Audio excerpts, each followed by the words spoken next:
Runners from across the globe are preparing for the Boston Marathon, including some from right here in central Indiana. New at 5:30, RTV6 reporter Tanya Spencer talked to a couple of runners to get their perspective of running in the race after the tragedy they saw unfold 1 year ago.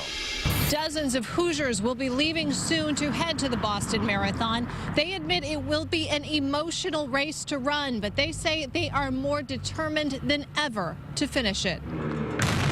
I was actually on Boylston Street when the bomb went off. It was horrible. It was just unspeakable human carnage and destruction. Indiana runners Matt Gutwein and Kurt Eckert both watched that carnage unfold in person.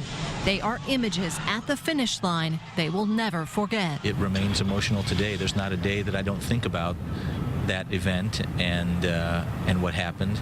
And so this year, I think everybody there is running for an entirely different purpose. Despite the emotion and the haunting memories of that day 1 year ago, both runners will go back for this year's Boston Marathon. Gutwein will be there with his family. Eckert will be there with a large group of runners from Carmel. I want to go back.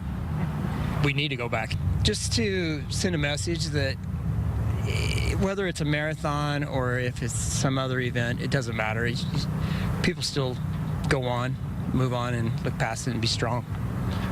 In this case, Boston's strong. This year, you're running for the spirit of humanity, for the spirit of resiliency, for the spirit that we're not going to let terrorism defeat our way of life. We're not going to let that fear overcome us. The runners tell me the security measures this year in Boston are more strict than they've ever been. There are absolutely no bags allowed, but they say, of course, that's completely understandable. Reporting downtown, Tanya Spencer, RTV6. And extra security measures will be in place for spectators as well.